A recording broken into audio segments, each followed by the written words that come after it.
마지막으로 네 번째 이유를 살펴보겠습니다. 이 이유는 조금 앞에 너무 진지했던 것 같은데 약간 가볍게 말씀을 드리도록 하겠습니다.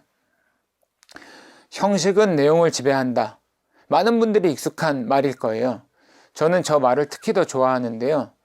저 말을 다 알지만 그렇게 깊이 생각해 보지 않으신 분들도 많을 것 같아요.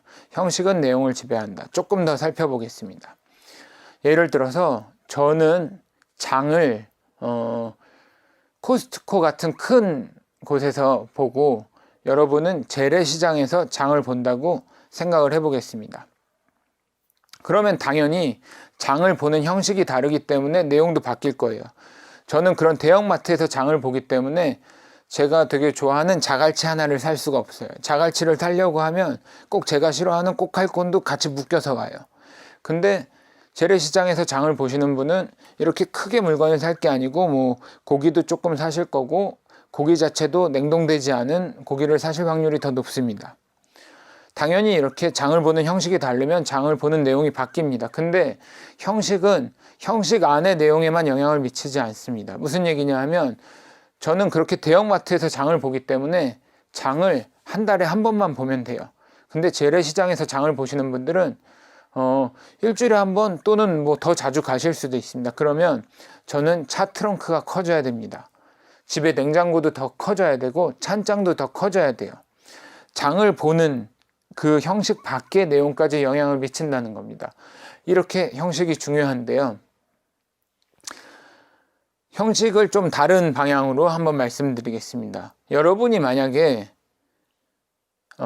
사랑하는 사람의 마음을 얻기 위해서 연애 편지를 써야 되는데 편지지를 누가 저런 식으로 양식을 정해서 줬다고 생각을 해봅시다.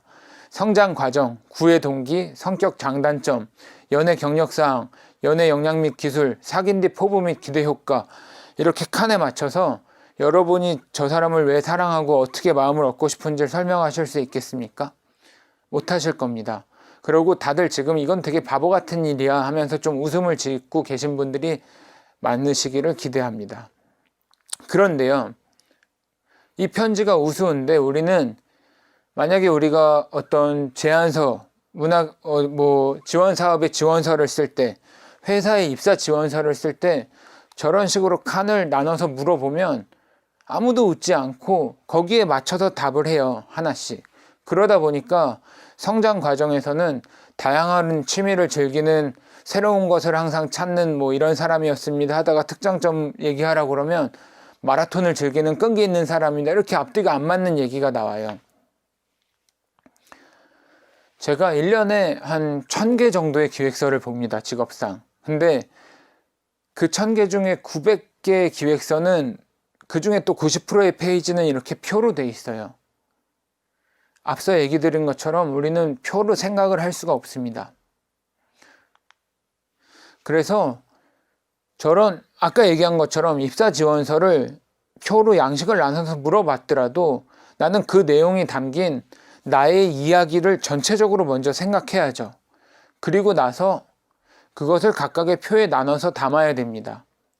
근데 우리는 아까 처음에 이제 기획서 작성과 기획이 다르다는 얘기할 때도 말씀을 드렸지만 양식부터 생각을 해요.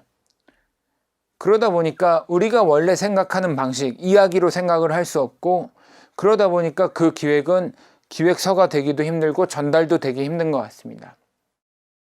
네, 여기까지 이렇게 4가지 이유로 정리해서 기획서 쓰기는 왜 어려울까를 살펴봤습니다.